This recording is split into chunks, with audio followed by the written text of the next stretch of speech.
This is GGB. We're going to be getting back into our college basketball upset of the day series. I haven't been doing these ones recently because up until about now, I'd been streaming every weekend, and I was considering that my contribution to the content. But now that streaming is probably going to be coming to an end, since the NFL regular season is ending, I decided, well, why not get this series back up and running? I couldn't get yesterday's out because there was a test that I had to study for and take for my management class, but I can get you out this Tuesday. So to recap, for anyone who hasn't seen college basketball upset of the day series in a while, number one, I have to hit 4 points in any given week. I get 1 point for a correct upset picked. I get half a point if there is no upset on that given day, and I get 1.5 points if I pick the biggest upset of the day.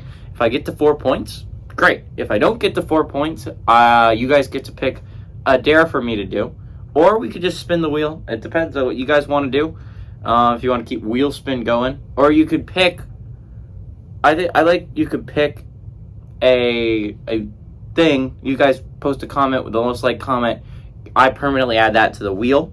Any of these ideas, whichever one you think is best, chat, you can post below. But I will recap what happened yesterday. Kansas, technically speaking, upset Baylor. Okay, and Texas. Oh my God. Okay, so if you don't know, Big 12 standings, if you take a Big 12 standing, apparently, it puts in women's basketball, which I did not want. I wanted, damn it. Okay, we're just going to use the Big East one. Okay, if you did not know, Texas was in first place in the Big 12 entering yesterday. They were 8-2. With a chance to move to 9-2 and have a firm grasp on first place in the Big 10, in the Big 12. Unfortunately for them, Kansas was able to beat them in Kansas. So while it was a great win for Kansas, moves them into third place and could be into a tie with second if Iowa State loses to West Virginia on Wednesday. It moves them out of the tie for third place, although someone will tie them today, whether it's Kansas State or TCU. But it's a big win for Kansas. Big win for Iowa State as well. If you were an Iowa State fan watching, knocks Texas down a peg, and with an Iowa State win on Wednesday, can tie Texas for first place in the Big 12. So big game if you're an Iowa State fan. Big game if you're a Texas fan. Big loss if you're a Texas. Big loss if you're a Texas fan. Big win if you're an Iowa State fan. Big win if you're a Kansas fan. Anyways, let's go over. We have 4 top 25 matchups today. And when I say top 25 matchups, I mean matchups between 4 different top 25. 8 different top 25 teams. At 6:30, we got number 10 Marquette, which is 19-5, traveling to number 21 UConn. UConn is 18-6 and favored by 4.5 on FS1. At 6:30, we got number 24 Rutgers, which is 16-7, traveling to number 18 Indiana, who's 16-7 as well.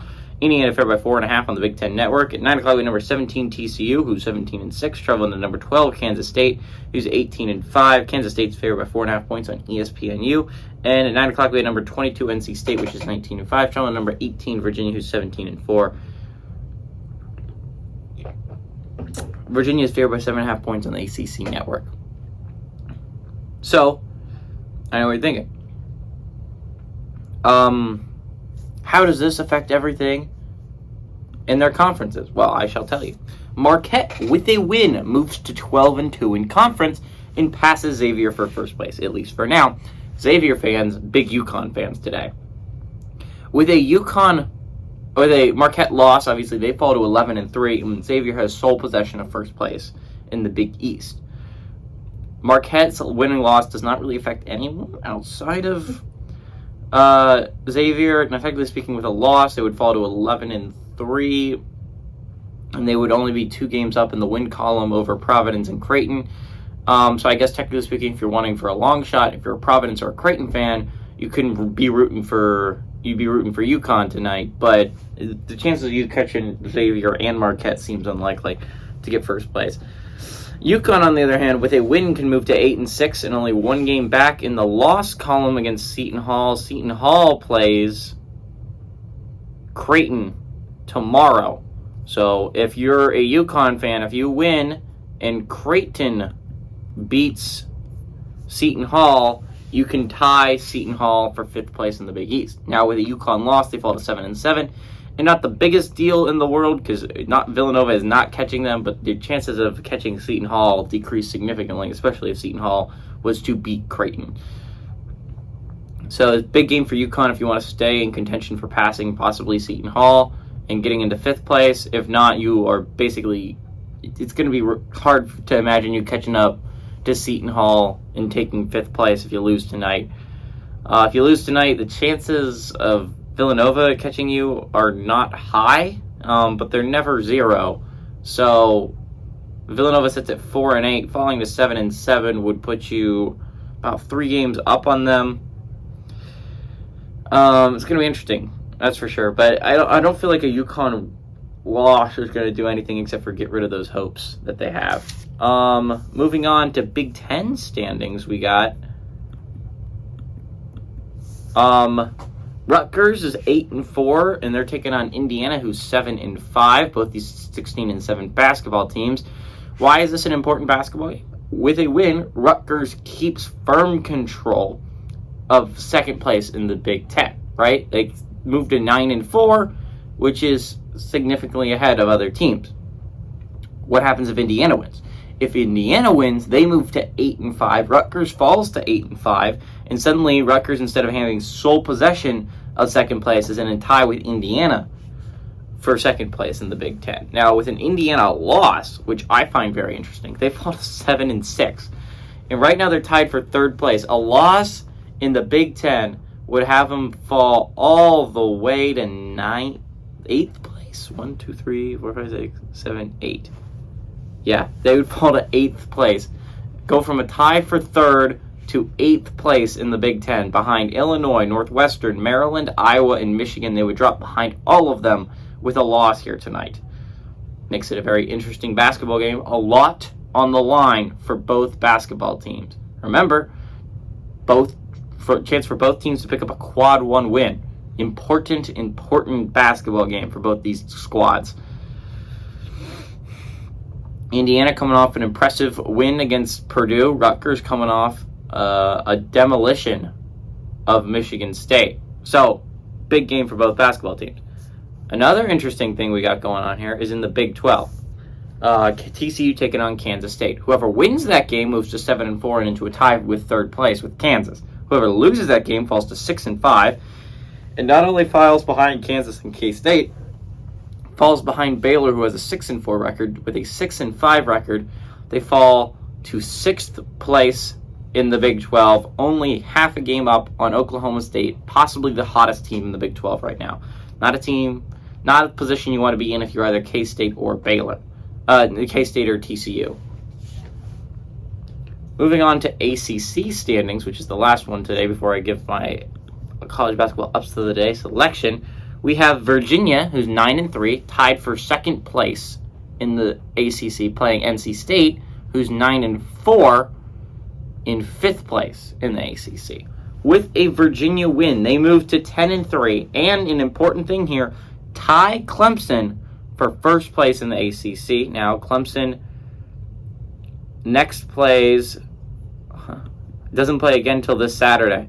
So again, this would basically put Virginia in a position where they can control their own destiny down the stretch and take 1st place in the ACC with a win today. An important thing to note, with a loss today, they could fall to 9-4. 9-4 would put them in 5th place in the Big Ten. With a win today for NC State, they move to 10-4. And another game you're going to be watching is Louisville-Pitt. And while the likelihood of that game ending the way you want, if you're an NC State fan, isn't the highest in the world, it's never 0. Okay, so let me put it this way. If Virginia and Pitt both win today, there's a 3-way tie atop the ACC with Clemson, Virginia, and Pitt all at 10-3. NC State falls to 9-5, and while you don't move out of 5th place thanks to Duke absolutely just sucking yesterday, it's not the greatest position in the world to be in. If you are NC State and you win, and Pitt loses, this is best case scenario for NC State, by the way. They move to 10-4. Virginia and Pitt both fall to 9-4 and into a tie for 4th place. Miami and NC State would be in a tie for second place in the ACC. So big game here for NC State. Not only is this a big game, but another game you're going to be kind of watching is the Louisville-Pitt game. You're going to be score watching that one to see if possibly Louisville could help you out there, which Louisville has started playing better as of late. Anyways, that's what happens with a win and a loss for both teams in all 4 of the conference games we have today. So who do I think is going to pull off the upset? Let me tell you why I'm not going to pick other teams first, right? Okay, I think right off the bat, the reason why I'm not picking NC State over Virginia, while I do think it's a very possible outcome, NC State beating Virginia, I think that's possible. I mean, NC State's playing like one of the better teams in the ACC right now. They're really overlooked. But Virginia's coming off a bad loss to Vatech on the road. I feel like they're going to have a lot to play for. And while I do think NC State have a good shot of pulling off that upset, I don't think it's the best chance of the upsets today. And I'm not going to pick UConn over Marquette. I know UConn is technically favored in this matchup because it is on their home court. But the way the College Basketball Rest of the Day series has always worked is the lower-ranked team is always the underdog no matter what. So it would be it would count as an upset of the day. And weirdly enough, they're favored by 4.5. But I don't think, number one, they're a better team than Marquette. UConn has been struggling as of recently. They're coming off a tough game against Georgetown where they eked out a victory.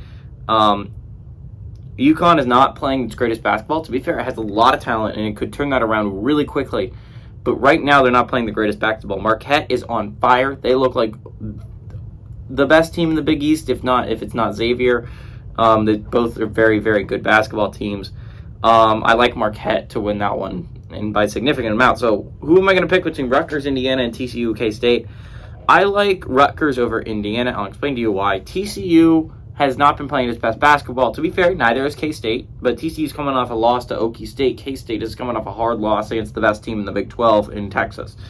And while there's not a large margin between best team in the Big 12 is Texas, but I like K-State to bounce back with a victory. TCU has been a lot more inconsistent and has lost a lot more basketball games. They're on a bit of a slump. K-State's on a little bit of a slump as well. They lost 2 of their last 3. But I do like K-State to get out of their slump against TCU on their home court instead of imagining TCU go on the road and beating that team. Rutgers, on the other hand, have not been really in a slump. They look like the second best team in the Big Ten. I'll say it.